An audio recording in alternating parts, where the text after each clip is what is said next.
Así que cuando tú quieras, Deisma, si quieres, partamos Por haciendo mí. coloca la presentación Ya. como para dar inicio y todo esto.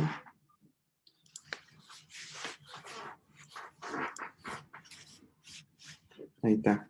Bueno, primero que todo, agradecerle a todos los que están participando en nuestro tercer seminario de la ruta de la interdisciplinaridad. En esta ocasión tenemos el agrado y el placer vamos a escuchar a la doctora Deisma Cole Herrera. Ella es ingeniera química de la Universidad Tecnológica de La Habana. Eh, Ella es doctora en química de la Universidad Católica de Chile y actualmente pertenece al núcleo de química y bioquímica. Ya también es asociada al Centro de Nanotecnología Aplicada. Así que muchas gracias, Deisma, por participar, por mostrar lo que te interesa y a lo que uno como científico le gusta jugar, lo que yo digo.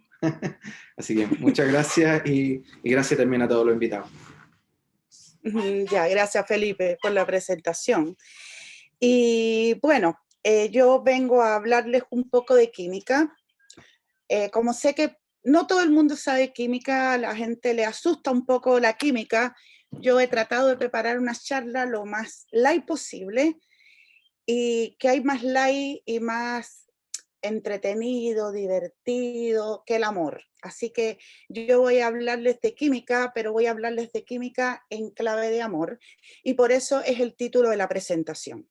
Pero bueno, si vamos a hablar de amor, vamos a ponerle un color como acorde con el amor, vamos a ponerle un poco rosadito.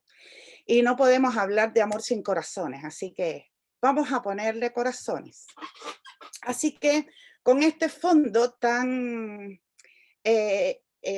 intuitivo en base al amor, voy a presentar a los personajes de esta historia de amor, que no es otra cosa que un triángulo amoroso.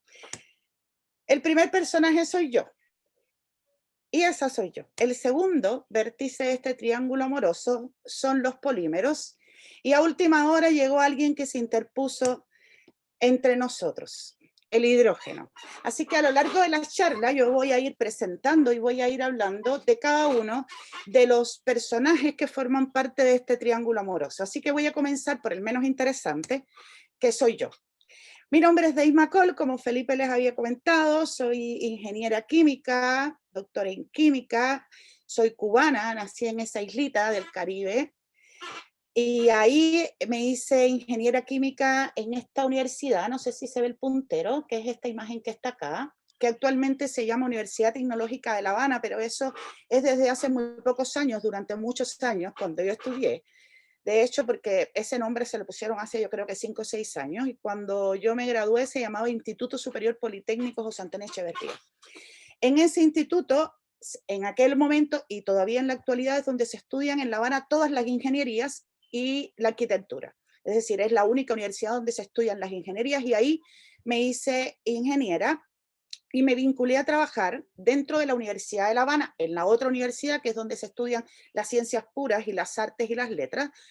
Me vinculé al Centro de Estudios de Productos Naturales, y yo creo que ahí fue donde le agarré un poco el amor a la investigación, porque me gradué de ingeniera, pero nunca en mi vida entré a una industria. Trabajé siempre, mientras estuve en Cuba, en el Centro de Estudios de Productos Naturales, trabajando en química orgánica, que es lo que he hecho siempre, trabajar en química orgánica, pero en ese momento trabajaba con productos naturales, con compuestos con estructura esteroidal que se usaban como bioreguladores del crecimiento vegetal. Ahí hice de todo. Hacía desde la síntesis, hacía caracterización, de hecho hacía hasta ensayos, tanto in vitro como ensayos de campo, hice de todo.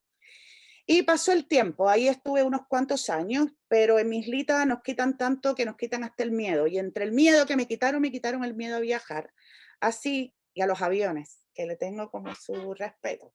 Así que ahí en el 2007 llegué a Chile. No llegué a Chile a hacer mi doctorado, sinceramente, llegué a Chile a emigrar.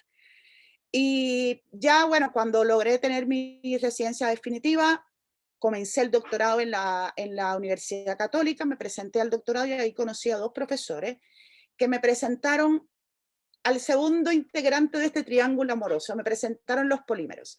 No fue un amor a primera vista, me pasa como le pasa a todos los que no son químicos, en el fondo a la mayoría de la gente que les hablan de polímeros, plásticos, contaminación, calentamiento global, qué terribles son los polímeros. Pero uno les va agarrando amor porque nos damos cuenta, cuando nos ponemos a analizar un poquito más, que estamos completamente rodeados de polímeros y que sin ellos, lamentablemente, no somos absolutamente nada. Así que, ¿qué son los polímeros?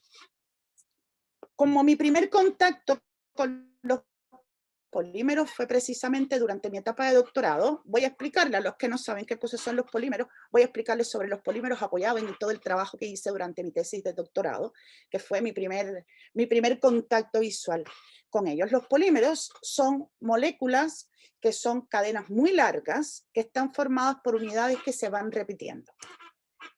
Acá está uno de los esquemas generales que yo usé en mi tesis doctoral,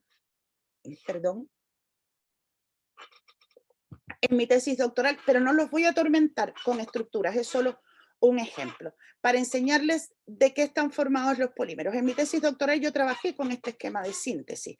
Entonces, vamos a establecer una analogía entre este esquema de síntesis y esta representación que yo intenté hacer de los polímeros. Los polímeros, si los pensamos macroscópicamente, son como collares de cuentas, donde sí, cada una de las cuentas del collar son del mismo color, son homopolímeros, significa que todas las unidades por las que está formada son iguales, y ahí tendríamos como un collar de perlas.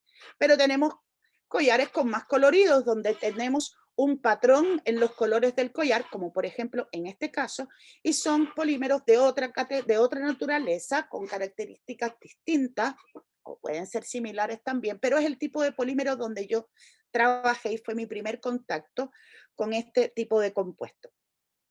¿Qué sucede? Por ejemplo, en la estructura vemos que acá tenemos esta primera estructura, que sería el equivalente a las pelotitas rojas, a las cuentas rojas del collar.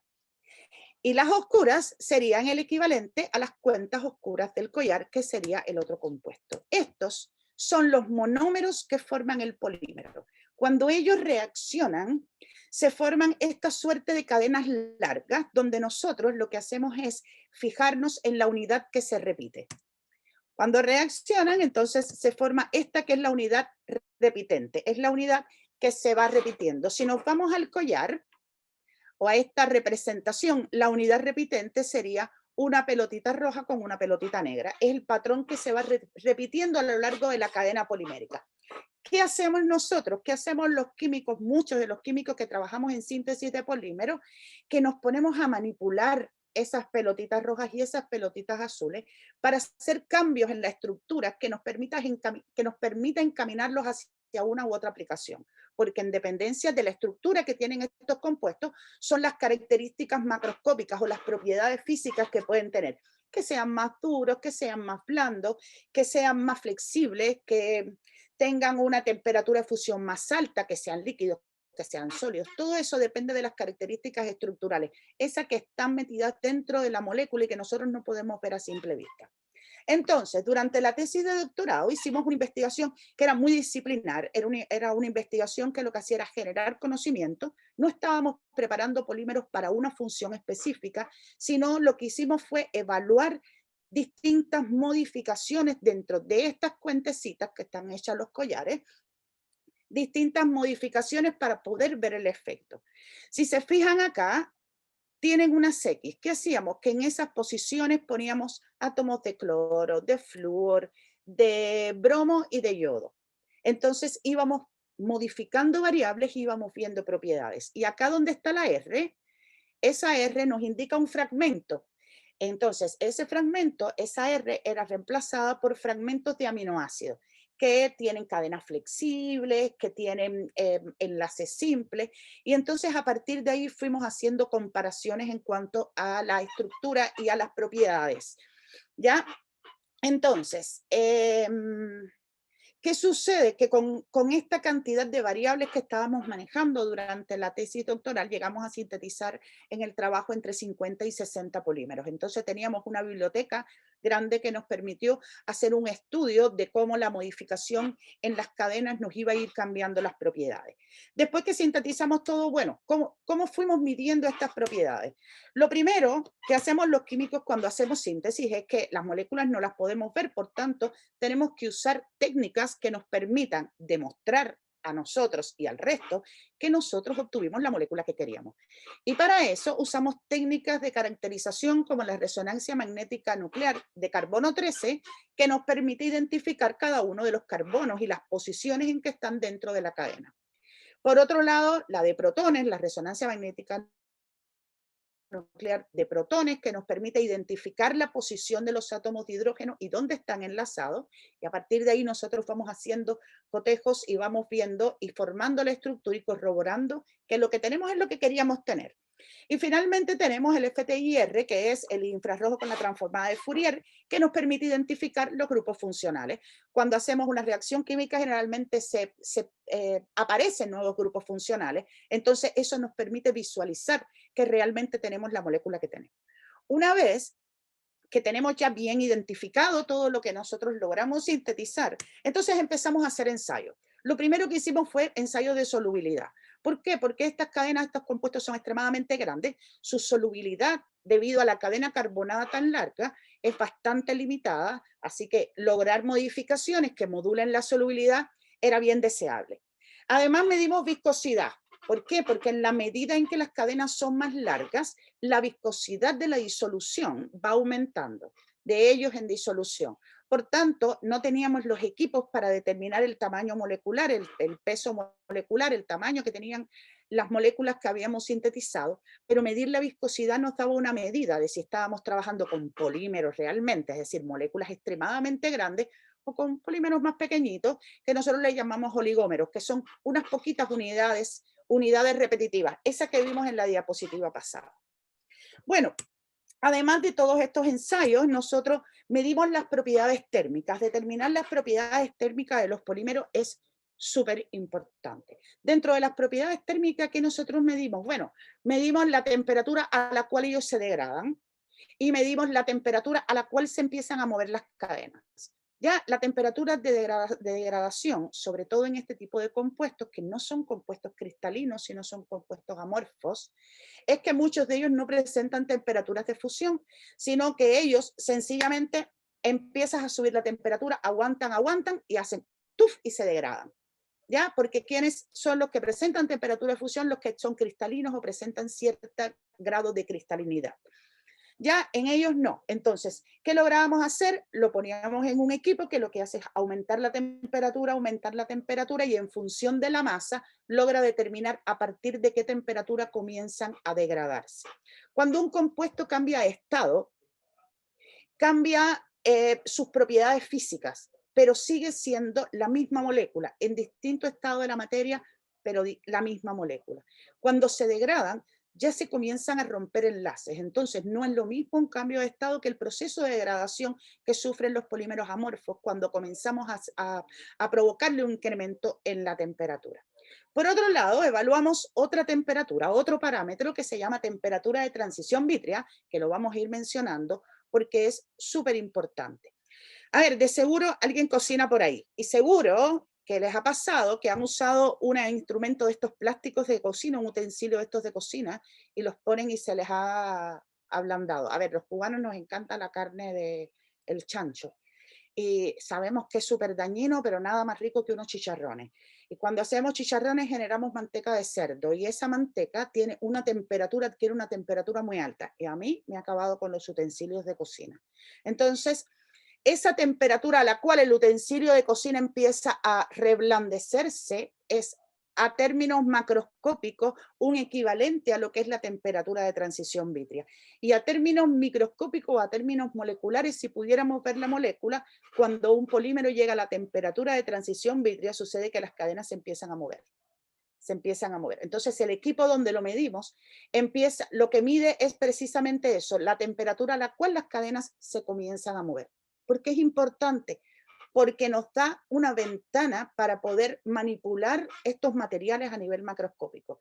Solo lo podríamos manipular en términos de poderlo moldear, en temperaturas sobre la TG, porque se empiezan a reblandecer, y por debajo de la temperatura de descomposición, la temperatura a la cual ellos se empiezan a descomponer. Entonces, ese rango de temperatura es el que nos permite manejarlo, y por eso es tan importante medir las propiedades térmicas de los polímeros.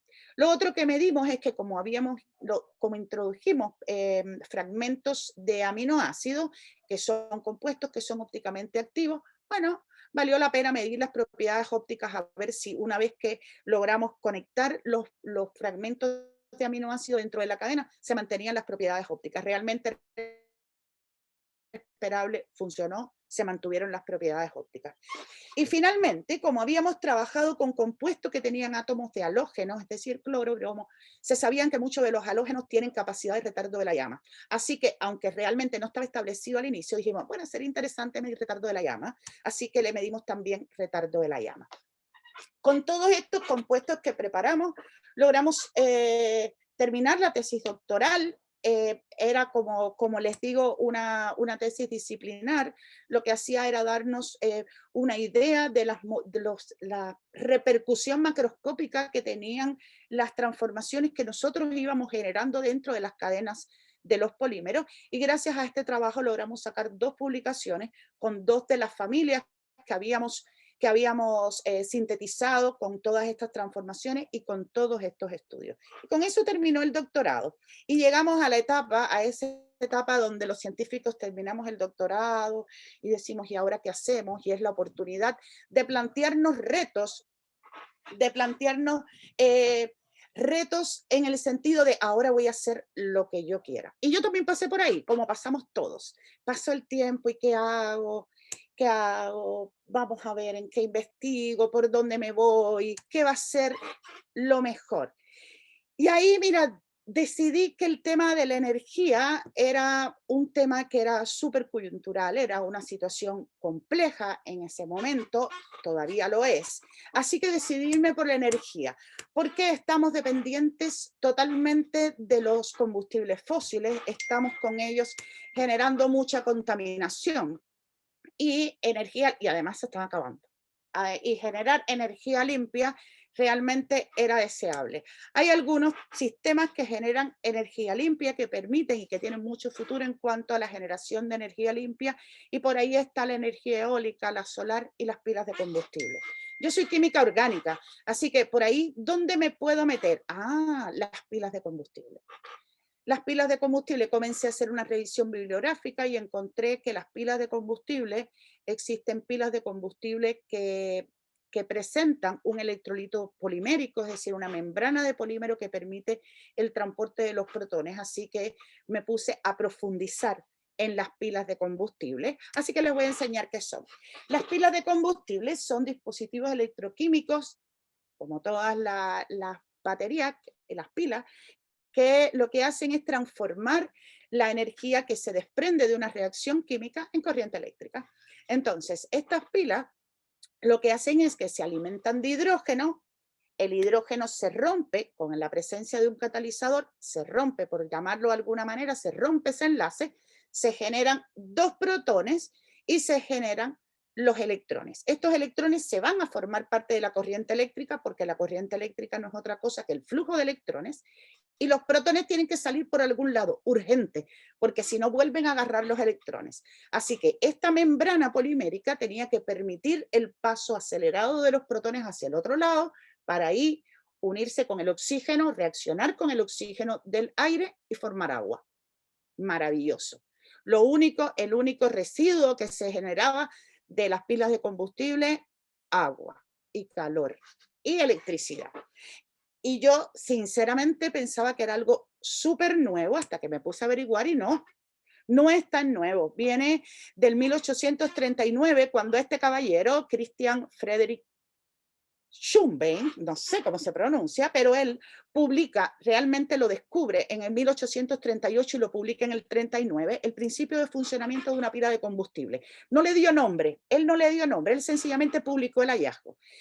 Poquitos meses después, Sir William entonces ya demuestra la posibilidad de generar corriente eléctrica a partir de esta reacción electroquímica entre el hidrógeno y el oxígeno. Pasaron años hasta que estos dos caballeros dieron el nombre a este tipo de dispositivo o a este tipo de aplicación a las reacciones que ya habían hecho el suizo y Sir William, y ellos acuñan el término de pila de combustible. En el 1893, entonces Oswald, en un estudio de los dispositivos, logra clasificar cada uno de los componentes de este tipo de dispositivos. Y ya en 1960 estaban a full formando parte del programa espacial. Pero en el tipo de pilas donde yo quería entrar, donde yo quería formar parte de la investigación, realmente surge en 1970 cuando DuPont desarrolla el Nafion. El Nafion dio apertura a este tipo de pilas de combustible que nosotros conocemos como PMFC. Hay muchos tipos de pilas de combustible y ellas se clasifican en función del tipo de electrolito que tengan. Entonces, estas PMFC son las pilas de combustible que tienen un electrolito polimérico y ellas surgen a partir del Nafion. Y el Nafion es esta molécula que está acá. Esta molécula que tiene una cadena carbonada, tiene que está perfluorada y que además tiene este grupo que está acá, que es un grupo muy polar. Esto hace que este grupo polar le permita mucha afinidad con el agua y por eso es que las membranas hechas a base de Nafion transportan de manera tan excelente los protones, porque ellas tienen en su interior retenida, gracias a este grupo ácido sulfónico, tienen retenida las moléculas de agua que son las que permiten que pasen los protones. ¿Cómo lo hacen? Así como está en la diapositiva. Los protones van saltando de una a otra molécula de agua que está retenida dentro del Nafion. Entonces, eso permite que por este mecanismo, se llama mecanismo de Grotus, es un mecanismo que está estudiado, además de que puede pasar por mecanismos vehiculares, el principal mecanismo a través del cual el Nafion, tan famoso y que dio lugar a las PMFC, transporta los protones, es precisamente gracias al agua que es capaz de retener. ¿Qué ventajas? ¿Qué ventajas tienen estas pilas de combustible a base de Nafion? No, tienen buenos rendimientos, tienen rendimientos excelentes. Como emplean hidrógeno y oxígeno, son una tecnología totalmente limpia. ¿Qué desventajas tienen? Extremadamente caros en su momento y ahora siguen siendo extremadamente caras. Además, sucede que como el Nafion funciona en base al agua, es decir, transporta los protones en base al agua que es capaz de retener en su interior, si subimos la temperatura, y todos sabemos que a los 100 grados el agua bulle y pasa de fase líquida a fase vapor, cuando trabajamos con temperaturas altas, entonces el sistema colapsa. ¿Por qué? Porque el agua deja de estar dentro de la membrana polimérica y se escapa en forma de vapor. Entonces, esa es otra de las desventajas. Y la otra de las desventajas que tenían era que las pilas de combustibles que funcionaban con alimentación directa de hidrógeno tenían el problema de la infraestructura para el almacenaje, para el almacenamiento de hidrógeno y su distribución de manera segura. Así que en su momento se fueron desarrollando variantes a estas pilas iniciales de hidrógeno donde no se alimentaba directamente hidrógeno, sino combustibles que fueran proveedores de hidrógeno, y ahí salieron las pilas de metanol, de etanol, pero con el Nafion no funcionaba muy bien porque la membrana polimérica de la pila no debe dejar pasar el combustible, solo debe dejar pasar los protones. Y el Nafion tenía cierta permeabilidad hacia el metanol y el etanol. A raíz de todos estos problemas surgieron las membranas que no eran perfluorsulfonadas, es decir, que no tenían una estructura parecida al Nafion. Y ahí aparecieron esta familia de moléculas, que su principal exponente es esta que les represento. No les voy a decir el nombre para no atormentarlo, pero nos conformamos con que se llama PBI. Son unas familias de polibenzimidazoles. Estos caballeros mostraron una buena conductividad protónica, pero solo cuando estaban dopados con ácidos inorgánicos. Entonces, ¿qué ventaja tenían? Listo, ellos como no funcionaban a base de agua, sino que los protones pasaban a partir de los ácidos inorgánicos que estaban retenidos en la cadena, podían funcionar a temperaturas muy altas. Entonces, este polímero tiene TG, ¿se acuerdan de la TGE? La que hace que se vayan reblandeciendo. Bueno, su TG es de aproximadamente cercana a los 450 grados. Entonces, dopados tenían buena conductividad y podían operar a temperaturas altas. ¿Por qué es deseable? Porque generalmente a temperaturas altas estas reacciones electroquímicas son mucho más eficientes. ¿Qué desventaja tenían los PBI?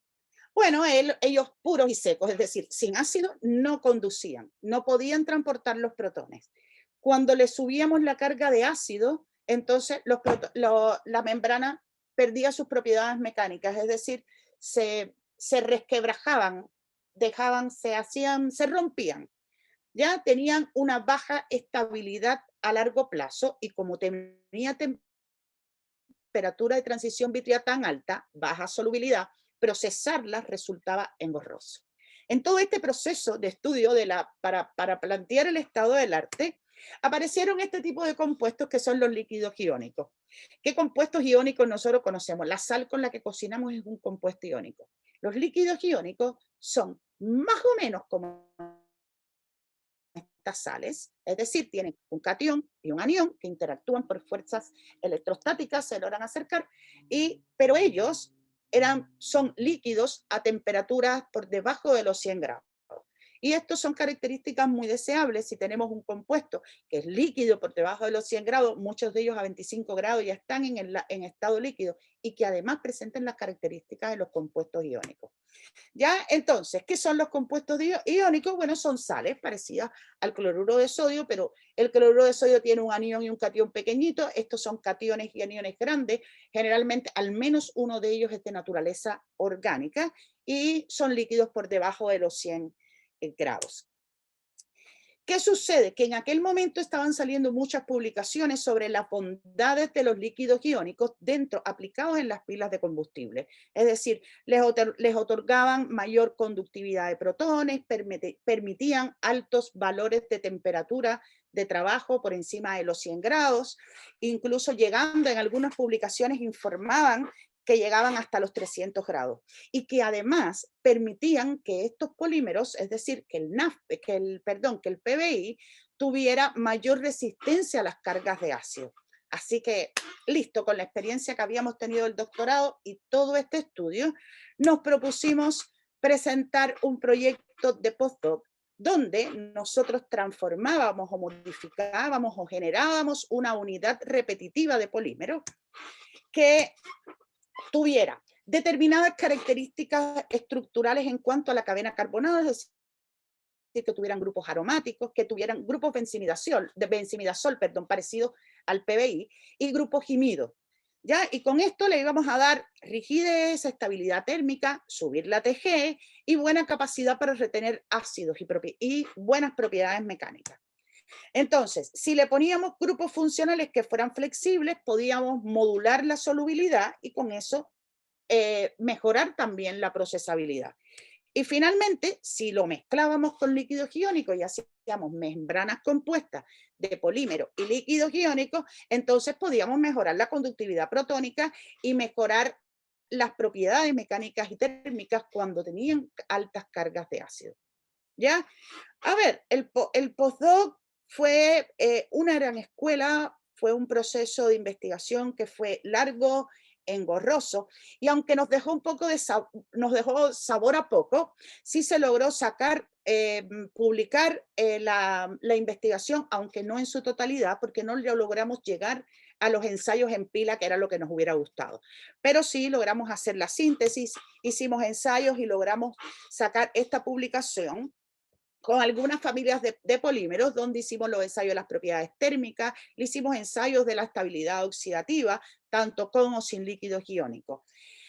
¿Qué sucede? No estaban las condiciones para poder poner la membrana dentro de una pila, por una parte, y por otra parte, la situación no fue tan idílica como nos las imaginamos cuando planteamos la hipótesis del proyecto, sino que habíamos tenido problemas de compatibilidad entre el líquido iónico y el polímero. Por tanto, tuvimos que ingresar en las membranas agentes compatibilizantes para poder mejorar la homogeneidad, a que la membrana final fuera más homogénea. Y ahí terminó el postdoc con un poco de trabajo pendiente para estos tiempos y volvimos al inicio. ¿Qué pasa ahora? Quedamos con la idea que es rico seguir trabajando en las membranas porque para pilas, porque nos quedamos con el amor de los polímeros, nos quedamos con el amor a la generación, a la posibilidad de poner un granito de arena en la generación de energía limpia, así que propusimos un proyecto de Fondesit, también como una continuidad de alguna manera, apoyado con el piso que nos había dado el postdoc para poder continuar en el tiempo. Lo que pasa es que ahora ya no con las pilas con ingreso como combustible, que usaban como combustible etanol y metanol, porque ahora la situación estaba cambiando. El hidrógeno verde estaba en el boom, el hidrógeno verde es una meta, así que nos propusimos diseñar membranas para pilas de combustible de hidrógeno directo y que fueran una suerte de mezcla entre polímeros y líquidos iónicos, donde tanto los líquidos iónicos como los polímeros iban a tener una similitud estructural. Es decir, propusimos polímeros iónicos con una similitud estructural con los líquidos iónicos para así permitir una mayor afinidad entre las dos matrices y poder generar una membrana que fuera más homogénea. ¿Ya? Algo como esto. Y ahí llegó el tercero del triángulo amoroso, el hidrógeno. Yo les dije al principio que yo soy química orgánica. Los químicos orgánicos trabajamos en base a cadenas carbonadas. Así que para mí, hasta este momento, el hidrógeno era el tipo que llegaba a la fiesta y uno no lo veía. Así que, fijándome un poquito, porque claro, como trabajo con pilas de combustible, Deima trabaja con pilas de combustible, sabe mucho de hidrógeno. Yo no tengo ningún problema en decir, no sé, pero no me gusta así, que ahí mejora de manera tan intensa, nos las encontramos hasta en los canales de televisión. Les decía que para mí el hidrógeno prácticamente no existía, soy química orgánica, eso es una molécula orgánica. Las pelotitas negras son el carbono, eso era lo que a mí me interesaba. Las blancas son hidrógeno. Así que hasta este momento el hidrógeno era casi que una dama de compañía. Para mí venía acompañando al carbono. Nunca me lo planteé a nivel de investigación, a nivel de estudio, pensando en él como una molécula aislada, sí, súper importante en los procesos ácido-base, súper importante en las reacciones de los compuestos orgánicos, pero realmente como solito, molecularmente el hidrógeno, realmente no me lo había planteado, pero me enamoré. ¿Por qué? ¿Por qué me enamoré del hidrógeno? El hidrógeno es una molécula súper liviana, es incolora, es inodora, es insípida, pero es súper sexy. Es súper sexy. ¿Por qué súper sexy? Porque el hidrógeno tiene una gran densidad energética por unidad de masa. Es decir, que 1 kilogramo de hidrógeno nos puede generar mucha energía. Pero hasta los sexy tienen sus inconvenientes. ¿Qué sucede? Que como él es tan liviano, la cantidad de hidrógeno, de volumen de hidrógeno que nosotros necesitamos almacenar para tener 1 kilogramo de hidrógeno, necesitaríamos un tanque del porte de una catedral.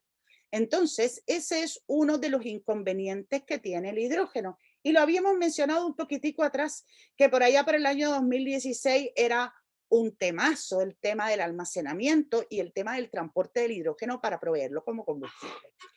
Hasta ahora, ya en este momento, hay sobre todo la industria automotriz, ha desarrollado estanques para poder almacenar hidrógeno, realmente. Entonces, lo que han hecho, ¿qué pasa? Que como el hidrógeno es tan pequeño, tiene una gran capacidad para difundir, tiene una gran permeabilidad, una gran capacidad de permear. ¿Qué cosa es esto de gran difusividad? Es como, yo llego al bar con el hidrógeno y él llega a la barra primero que yo, porque él le pasa por al lado a todos porque cabe por cualquier lugar. Algo así. Entonces, uno suelta un poquito de hidrógeno y él va a difundir automáticamente, ¿Por qué? Porque es muy pequeñito y porque se logra hacer camino entre los distintos materiales. Incluso es capaz de permear a través de los sólidos. Entonces esto era un problema y actualmente la industria automotriz ha empezado a desarrollar recipientes que tienen 2 y 3 capas, es decir, capas compuestas, donde han logrado retener el hidrógeno y minimizar la pérdida que se genera precisamente por la permeabilidad que tiene el hidrógeno. Ya, entonces por ahí la parte del almacenamiento. Pero hay otro problema, que cuando nosotros nos sentamos a leer las noticias, oímos hidrógeno verde, el hidrógeno azul, el hidrógeno gris, y el que no sabe de química dirá, este es un hidrógeno que es de color verde, otro que es de color azul, otro que es de color gris. No, ¿de qué estamos hablando cuando hablamos de los colores del hidrógeno? Estos son etiquetas que se basan en la manera en que logramos obtener el hidrógeno, que es exactamente el mismo hidrógeno. La diferencia es la forma en que llegamos a él.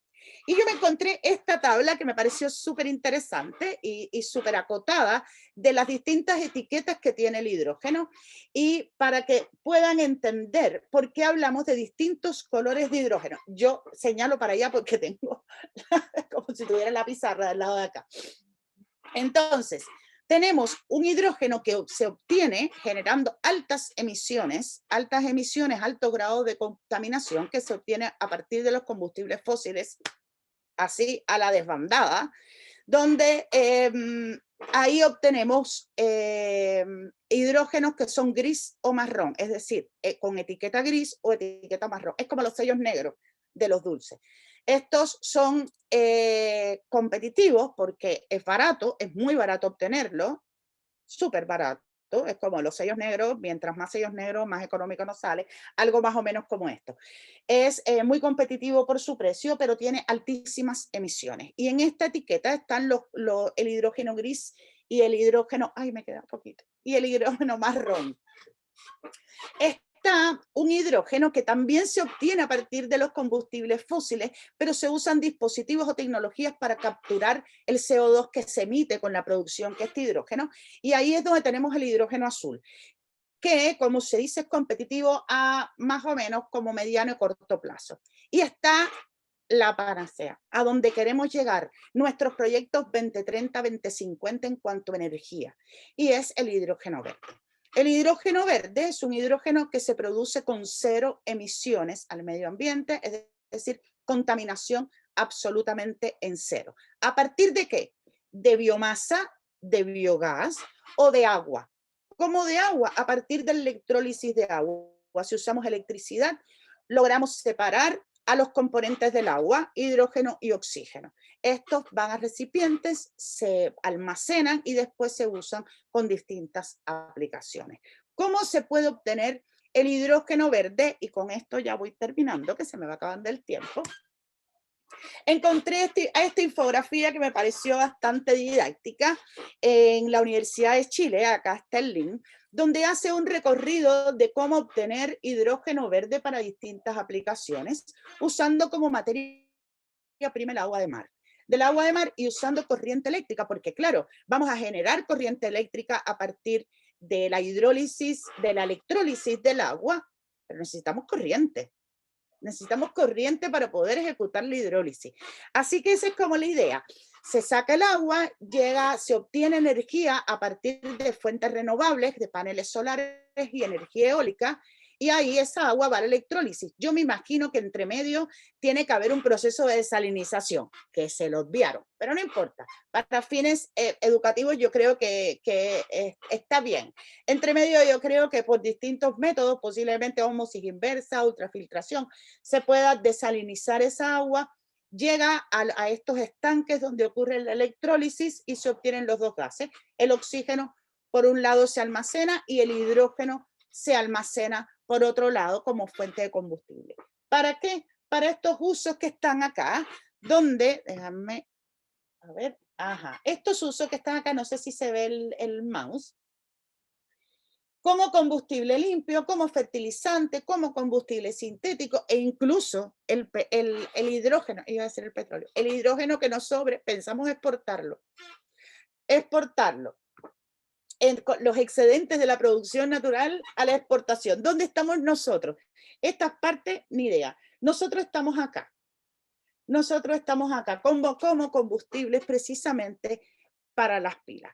Así que esto es una tarea que nos ha resultado súper interesante, que estamos tratándola de llevar de la mejor manera con un grupo de colaboradores con disciplinas súper distintas, porque necesitamos electroquímicos, necesitamos químicos inorgánicos, químicos orgánicos. Las pilas no solo necesitan modificaciones en el electrolito, sino es necesario optimizar los electrodos también de las pilas, optimizar los catalizadores que están funcionando dentro de las pilas. Entonces, es una tarea que lleva un equipo multidisciplinario detrás, trabajando en procesos de investigación seria, perdón, que son muchos los que están investigando en este sentido. Entonces, en este punto ya nosotros continuamos caminando en base a tratar de perfeccionar de alguna manera las pilas de combustible. En este momento estamos por iniciar un proyecto VIP que quedó del semestre pasado, donde es casi como una demostración de un equipo interdisciplinario, porque postularon estudiantes de las especialidades más disímiles. Tenemos ingenieros en distintas especialidades, tenemos biotecnólogos, tenemos estudiantes de distintas disciplinas que han ido postulando al proyecto, donde la idea es poder generar distintos pilas de combustible, es decir, lograr diseñar en conjunto con los chicos y con el profesor Andrés Ramírez, que es electroquímico, todo muy interdisciplinario, que los chicos logren diseñar monoceldas de pilas de combustible, pero con distintos, para distintas fuentes, es decir, hidrógeno directo, y probar con metanol e incluso con biomasa, es decir, lograr diseñar una pila de combustible que logre trabajar con microorganismos como proveedores de hidrógeno. Entonces, ahora, además de todo el proceso de desarrollo del FONDESI, estamos inmersos en esta tarea de lograr llevarla a feliz término y lograr también enamorar un poco a los chicos en este proceso de generación de energía limpia. ¿Ya? Y entonces, a partir de aquí, hemos caminado los polímeros, el hidrógeno y yo, de manera tranquila, buscando colaboradores para poder continuar con nuestro proceso. Y muchas gracias. Si tienen alguna pregunta, me pasé un poquito, pero bueno, espero no haberlos aburrido demasiado. Muchas gracias, Desma. Muy buena tu presentación. Interesante Gracias. lo que haces. Se agradece también cuando la investigación va de la mano con otras disciplinas, con un fin súper en la vanguardia, o sea, todo lo que es energía renovable, el gran tema son las pilas y sin duda podemos tener miles de paneles solares, pero sin las baterías apropiadas, esto no es el futuro. Así que, y como Ahí bien estamos. dijiste tú, eh, consultas, preguntas, por favor, siéntanse libres de preguntar. Así que, no, súper, súper bien. Y para hacer un poquito y para esperar las preguntas, tu proyecto de iniciación también va de la mano con todo esto, ¿cierto? Claro, Con toda claro, esta el idea proyecto de de... iniciación va con las pilas estas que usan las membranas, que son membranas iónicas junto con los líquidos iónicos, mejorar la compatibilidad y ensayar. ¿Cuánto el costo Sí, de en eso fabricar estamos. una de estas? ¿Son relativamente caras, Mira, baratas? el costo de fabricación no lo sé, no Ya, lo sé. Cuando se va a buscar, porque, claro, no lo sé porque nunca he hecho una, y lo que realmente he buscado son equipos que me permitan testear. ya. Entonces, claro, ahí el valor sube notablemente, posiblemente solita sea cara, pero ahí el valor igual sube notablemente porque necesito algún dispositivo digital que me logre leer la señal para que me pueda dar datos.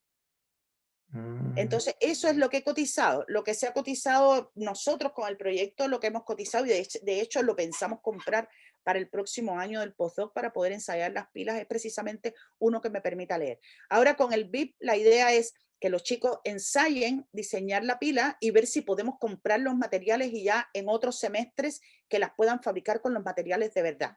Y después buscar un ingeniero en, no sé si industrial, en electrónica, no sé, ahí me pondré a averiguar, a ver si me logra hacer el lector. Ya, Entonces, tal vez nosotros mismos proveernos de eso. sí. Esa es Porque como la idea.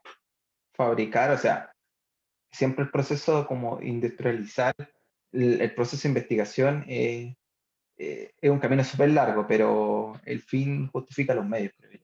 Sí, no, si la idea es como tener un testeador, tener un equipo que me teste, la membrana sirve, no sirve.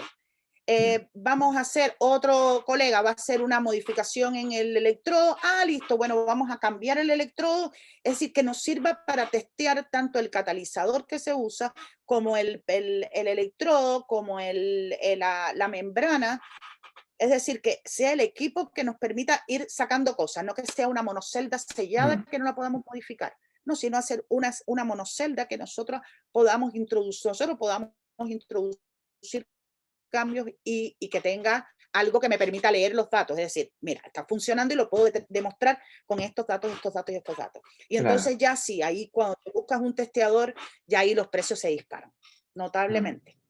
sí. Eh, yo tengo una pregunta. Cuando ustedes trabajaban con líquidos iónicos, yo en una oportunidad te comenté, mi magíster lo hice en líquidos iónicos. Hay familias de líquidos iónicos, entonces me imagino que cuando estuviste investigando ahí, ¿tomaste una familia de líquidos iónicos o fuiste saltando de familia en familia?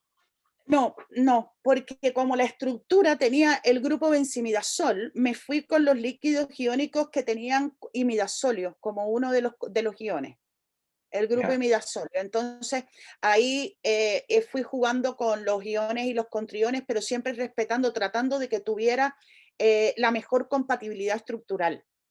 ya. Entonces, igual no tuvimos que poner compatibilizantes para poder hacer más homogénea la membrana. Entonces, por eso ahora dijimos, bueno, vamos a lanzarnos con algo que evidentemente sea compatible y que si no nos dé mucho más libertad de movimientos para poder jugar.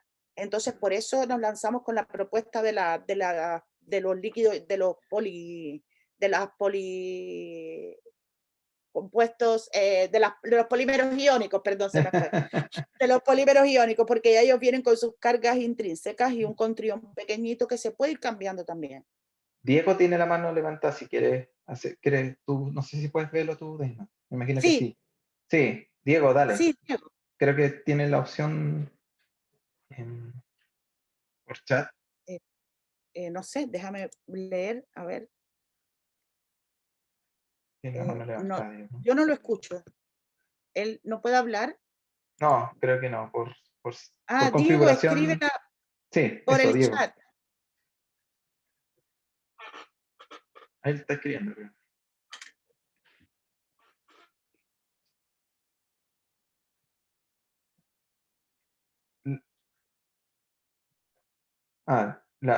¿Ves las preguntas? Sí. No, ¿No? ahora Bueno, no veo, dice, no veo, no es nada. Ya, Diego no veo. pregunta qué tan estables son los líquidos iónicos y cuánto tiempo pueden ser usados. A ver, mira, cuando estábamos trabajando en el postdoc, se nos contaminaban muy fácil. Entonces, realmente, y atrapan mucha agua. Entonces, claro, yo usé unos líquidos iónicos que se sintetizaron ahí mismo en el Departamento de Química Orgánica en la Cato, y entonces me los pasaban y trataba de usarlos lo más rápido posible. Pero como hacíamos las membranas por casting, eh, ponerle corriente y hidrógeno de nitrógeno realmente resultaba casi inviable, así que nos atrevimos a hacerlo así. Incluso entre los ensayos que hicimos, después que estaban listas las membranas, le hicimos ensayos de la cantidad de agua que podían captar, es decir, de la cantidad de cuánto afín eran con el agua y cómo podían retener agua. Hicimos ensayos con eso, pensando precisamente en el tema que los líquidos iónicos, generalmente los que estábamos usando eran bastante higroscópicos, entonces ya dentro de la membrana podía generar, no, además la membrana igual tiene grupos polares, entonces le hicimos ensayos.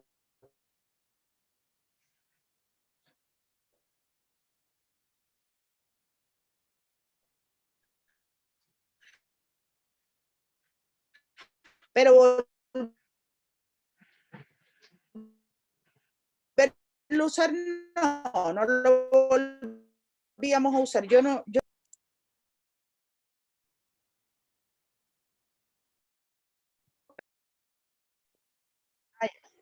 como los usábamos al tiro, es decir, los sintetizaban. De hecho, yo trabajé con unos que había, ya, perfecto, que había sintetizado, bueno, uno de los profes de ahí de orgánica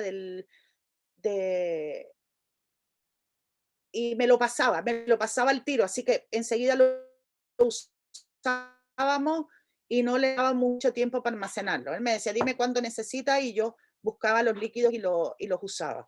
Entonces eso, lo que pasaba era que a la hora de hacer la membrana, con el tema del casting, igual ellos son higroscópicos. Y teníamos el problema de la afinidad. No sé si eso.